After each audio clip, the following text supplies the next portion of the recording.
बिस्मिल्लाहिर्रहमानिर्रहीम। अस्सलाम वालेकुम स्टूडेंट्स, मैं हूं आपका टीचर अब्दुल गफ़ार और हम सीख रहे हैं Microsoft Excel. Student, Microsoft Excel में हम कहां तक पहुंचे थे, हमने क्या सीखा था, जानने के लिए चलते हैं माइक्रोसॉफ्ट एक्सेल की उस फाइल पर जिस पर हमने पहले काम किया था, जिस पर हम मुसलसल काम कर रहे हैं। मैं उस फाइल पर एक्सेल वर्क के नाम से मेरे पास वो फाइल स्टोर है माई एक्सेल ट्यूटोरियल फोल्डर के अंदर। मैं जस्ट डबल क्लिक करूँगा और डबल क्लिक करते ही आपके सामने वो एक्सेल फाइल ओपन हो चुकी है जिस पर हम इससे पहले काम कर रहे थे। स्टूडेंट, हमने इससे पहले क्या देखा था? इससे पहले हम सीख रहे थे कंडीशनल फार्मेटिंग के हवाले से, और कंडीशनल फार्मेटिंग में हमने तमाम कंडीशंस जो हैं, तमाम रूल्स जो हैं वो सीखे थे, और बिलतरतीब हमने हाईलाइट सेल रूल से लेकर हमने मैनेज रूल्स तक तमाम चीज़ों को बड़ी डिटेल के साथ देखा था। और स्टूडेंट, आज के लेक्चर के लिए मैंने बोला था कि आज हम कोई नई चीज़ करेंगे, कोई टेबल बनाएंगे, इन तमाम रूल्स को यहाँ पर इम्प्लीमेंट करेंगे। बाकी जो चीज़ें पढ़ चुके हैं वो सारी इन्वॉल्व हो रही हूँ, लेकिन टेबल बनाने से पहले या तमाम जो कुछ पढ़ चुके हैं इसकी प्रैक्टिस करने से पहले ज़रूरी है कि आपको कुछ ना कुछ फार्मूलाज के बारे में पता हो कि एक्सेल के अंदर फार्मूला किस तरह इंप्लीमेंट किया जाता है, किस तरह आप पुट कर सकते हैं एक्सेल के अंदर फार्मूला को, और किस तरह अगर आपको कभी भी एक्सेल के अंदर फार्मूला इस्तेमाल करना पड़ जाए, और अक्सर करना पड़ेगा आपको, और क्योंकि एक्सेल फार्मूला को बहुत बेहतर तरीके से हैंडल कर रहा होता है, और इसके अंदर ज़्यादातर हम फार्मूला से ही काम कर रहे होते हैं। कैलकुलेशन के बहुत सारे मामला फार्मूला से ही देख रहे होते हैं, इसलिए बहुत ज़रूरी है कि फार्मूलाज के हवाले से आपको मुकम्मल इन्फॉर्मेशन दी जाए। तो आज के लेसन में हम फार्मूलाज के हवाले से पढ़ेंगे कि एक्सेल के अंदर फार्मूलाज को किस तरह हैंडल किया जाता है, किस तरह एक्सेल की शीट के अंदर फार्मूला अप्लाई किए जाते हैं। तो देखने के लिए और सीखने के लिए कि किस तरह आपने फार्मूला अप्लाई करना है, मैं एक नई शीट ओपन कर रहा हूँ, और नई शीट जस्ट इस बटन पर क्लिक करके मेरे पास नई शीट मौजूद है, उसको मैं रीनेम कर देता हूँ, राइट क्लिक करके रीनेम, और इस पर मैं लिख देता हूँ फार्मूलाज।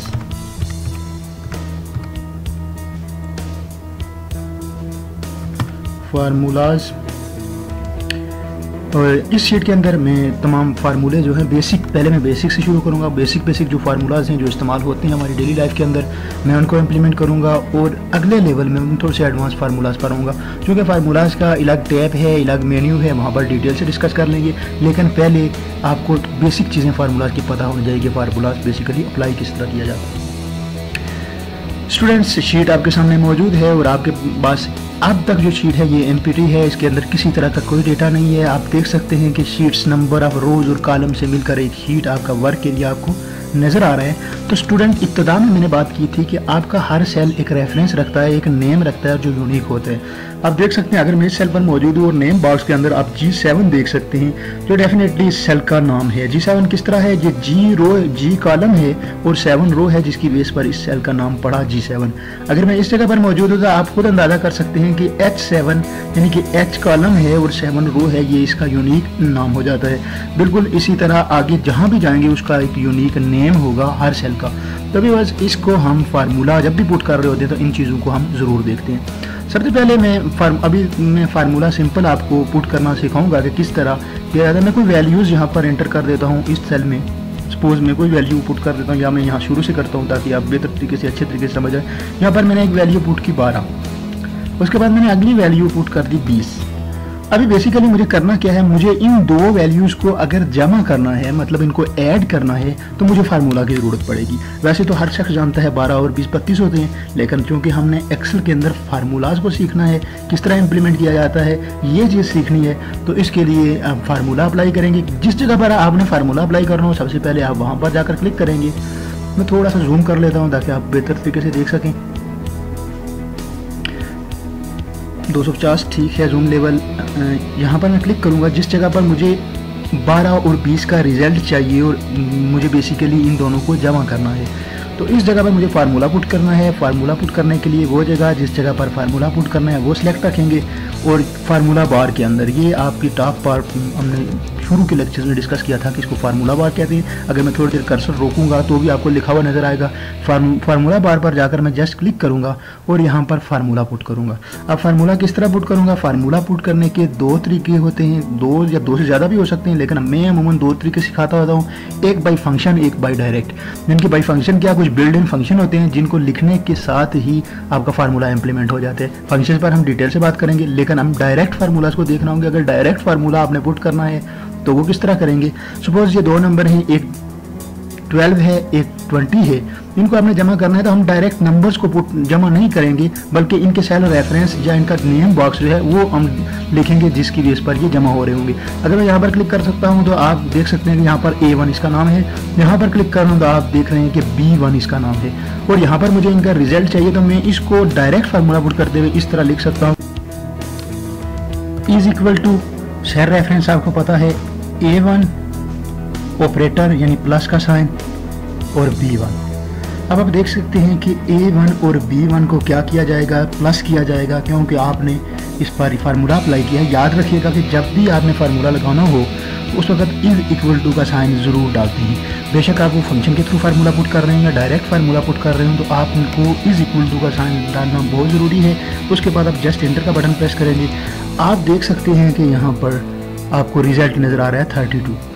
तो ये आपके फार्मूला की बेस पर आपके पास रिजल्ट आ रहे हैं। बिल्कुल इसी तरह अगर आप माइनस करना चाह रहे हैं इन दोनों नंबर्स को, तो आप जिस जगह पर माइनस करना चाह रहे हैं सबसे पहले उस सेल रेफरेंस पर जाएंगे, जिस तरह मैं D1 पर हूँ उस सेल के अंदर जाएंगे और उसके बाद यहाँ पर फार्मूला डालेंगे, फार्मूला पुट करेंगे is equal to A1 minus B1।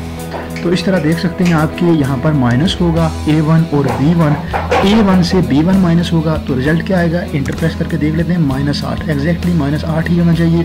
अगर आप मल्टीप्लाई करना चाह रहे हैं तो बिल्कुल इसी तरह इज इक्वल टू A1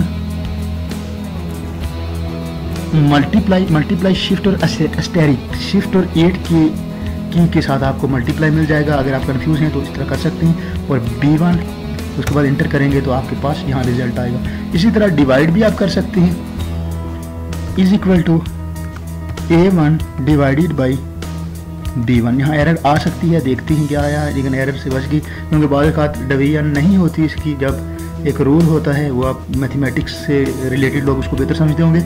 उसके बाद आप मल्टीप्लाई, डिवाइड, ये सारी चीज़ें आप कर सकते हैं। देखें कहाँ कहाँ मैंने फार्मूला अप्लाई किया, यहाँ पर अप्लाई किया, यहाँ पर सॉरी अप्लाई किया, आपको यहाँ पर फार्मूला इसका नज़र आ रहा है। क्या फार्मूला है, वो डायरेक्ट फार्मूला आपको नज़र आ रहा है। यहाँ पर देखें, यहाँ पर क्लिक करते हुए मैं कंट्रोल Z करूँगा, इंटर, यहाँ पर फार्मूला जो है गलत हो गया, is equal to A1 plus B1 और इंटर। तो आप देख सकते हैं यहाँ पर फार्मूला आपको नज़र आ रहा है, यहाँ पर आपका फार्मूला नज़र आ रहा है, यहाँ पर आप फार्मूला देख सकते हैं टॉप पर क्या है, यहाँ पर आप देख सकते हैं फार्मूला क्या इम्प्लीमेंट हुआ। तो इन तमाम चीज़ों का आप अप्लाई कर सकते हैं, आप प्रैक्टिस कर सकते हैं इनके लिए।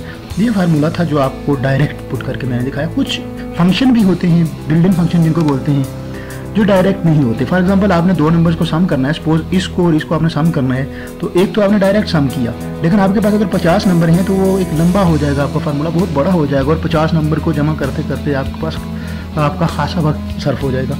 तो इसलिए डायरेक्ट फंक्शन भी मौजूद होते हैं, यानी कि हर चीज़ यानी मल्टीप्लाई करने के लिए शायद आपके पास फंक्शन ना हो, डिवाइड करने के लिए शायद ना हो, लेकिन कुछ अहम चीज़ों के लिए आपके पास फंक्शन मौजूद होती है। जिस तरह प्लस करने के लिए फंक्शन मौजूद है।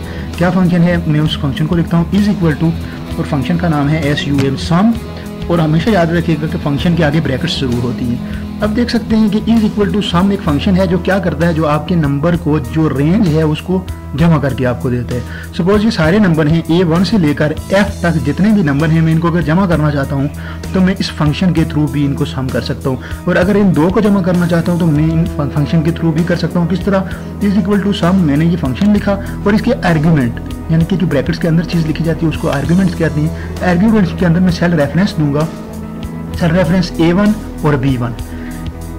A1 की आगे आप ये इस तरह कॉलम डालेंगे, कॉलम नहीं बोलते, I think column, semi column नहीं, इसको कॉलम ही बोलते हैं शायद। कॉलम डालेंगे और उसके बाद B1, यानी कि स्टार्ट रेंज A1 क्या है, स्टार्ट रेंज है, और B1 क्या है, इसकी लास्ट रेंज है। और अगर आप यहाँ तक करना चाहते थे इसको जमा तो F1 आप लिखते, अगर आप इसे यहाँ तक जमा करना चाहते थे। तो आपने देखा कि जो ही मैंने क्लिक किया इस पर is equal to some A1 और B1 तो इसने रिजल्ट एग्जैक्टली 32 दे दिया। और अगर आप F1 तक करना चाहते थे तो देखिएगा कि मैं चेंज करता हूँ फार्मूले को थोड़ा सा। अगर मैं F1 कर देता हूँ वो F1 और इंटर करता हूँ तो आपके पास कुछ प्रॉब्लम्स की वजह से रिजल्ट नहीं आ रहे, क्योंकि हम माइनस भी है और ये सारी चीज़ें। क्योंकि पहले से यहाँ पर फार्मूलाज इम्प्लीमेंट हैं, किसी पर माइनस का फार्मूला इम्प्लीमेंट है, किसी पर मल्टीप्लाई का फार्मूला इम्प्लीमेंट है, किसी पर डिवाइड का फार्मूला इम्प्लीमेंट है, तो इसलिए वो सारे एक दूसरे के साथ कन्फ्लिक्ट हो रहे हैं, इसलिए आपके साथ फार्मूला यहाँ पर इम्प्लीमेंट नहीं हो पा रहा है इस पर। तो इस पर करने के लिए मैं डायरेक्ट कुछ वैल्यूज़ यहाँ पर लिख देता हूँ, जिस तरह मैं लिख रहा हूँ कि डायनामिकली वैल्यूज़। और अगर फंक्शन के ज़रिए इनको जमा करना है, आपने जिस जगह पर फंक्शन आपने इम्प्लीमेंट करना है वहाँ पर जाना है, वहाँ पर जाकर यहाँ पर फार्मूला बार के अंदर इज इक्वल टू का साइन, फंक्शन का नाम और वो पैरेंथेसिस ब्रैकेट्स, और उसके बाद इसकी स्टार्ट रेंज आपको पता है क्या है, A3 से जाकर कहाँ तक आपने इम्प्लीमेंट करना है, E3 तक, A3 से E3 तक इसको इम्प्लीमेंट करना है। यहाँ पर E3 आप लिखेंगे, E3 और इंटर करेंगे, आपके पास रिजल्ट आ जाना चाहिए फंक्शन मैंने गलत लिख दिया, सम है सन नहीं है, सम A3 से E3 तक इंटर करेंगे तो आपके पास इसका रिजल्ट आएगा 171। तो इस तरह आप इस फंक्शन को भी यूज़ कर सकते हैं जमा करने के लिए और डायरेक्ट भी यूज़ कर सकते हैं। बेसिकली मैंने सिखाना था कि आपने फार्मूलाज को किस तरह यूज़ करना है। फार्मूलाज को आप इसी तरह यूज़ करते हैं। आगे इंशाल्लाह ऑटो सम के अंदर जाएंगे तो बहुत सारे आपको फंक्शन मिलेंगे बेसिक, और आगे मज़ीद सीखने के लिए हम जब फार्मूलाज पर जाएंगे तो आपको डिटेल फंक्शन मिलेंगे, डिटेल फार्मूलाज मिलेंगे जिनको हम इम्प्लीमेंट करेंगे और इंशाल्लाह बहुत कुछ सीखेंगे। एक और फार्मूला मैं डिस्कस कर देता हूं, क्योंकि आगे जो मैं टेबल बनाऊंगा उसमें इस फार्मूला का मैं इस्तेमाल करूंगा। एक तो सम का इस्तेमाल होगा और दूसरा एक फार्मूला मैं इस्तेमाल करूंगा परसेंटेज निकालने के लिए। तो बेसिकली आपको पता है कि परसेंटेज होती क्या है। परसेंटेज आप कह सकते हैं कि फीसद, कितने फीसद, अगर मैं इसको इस तरह सादा करके आपको बताऊँ कि एक स्टूडेंट ने 694 नंबर लिए मैट्रिक में, उसकी परसेंटेज कितनी है ये फाइंड करके बताएं, तो आप कुछ इस तरह से करेंगे कि obtain mark divided by total mark multiply by 100। Percentage मालूम करने के लिए सबसे पहले मैं स्टूडेंट्स के मार्क्स, जिस तरह मैं जिक्र कर रहा हूँ 694 स्टूडेंट्स ने मैट्रिक में मार्क हासिल किए, मैं लिख देता हूँ 694, ये इसके ऑब्टेन मार्क है। आपको टोटल मार्क का पता है कि टोटल मार्क मैट्रिक में 1100 होते हैं। फार्मूला कुछ इस तरह से बनेगा कि obtain mark divided by total mark multiply by 100। Obtain mark क्या है, ऑब्टेन मार्क आपको पता है 694, और यहाँ पर ऑब्टेन मार्क के लिए आप इसका रेफरेंस लिखेंगे, यहाँ फार्मूला बार के अंदर जाएंगे, इज इक्वल टू का साइन, ऑब्टेन मार्क के लिए इसका रेफरेंस क्या बनता है, B5 is equal to B5 divided by total marks आपको पता है मल्टीप्लाई बाय 100, और आप जो जाकर इंटर करेंगे तो आपके पास इसका रिजल्ट इम्प्लीमेंट होकर आ रहे हैं 63% स्टूडेंट्स के मार्क्स हैं। तो इस तरह आप ये एडवांस फार्मूला भी इस्तेमाल कर सकते हैं। सबसे अच्छी चीज़ जो एक्सेल के अंदर रहती है वो होती है कि आपको फार्मूला सिर्फ एक बार पुट करना पड़ता है, बार बार आपको फार्मूला पुट करने की ज़रूरत नहीं होती।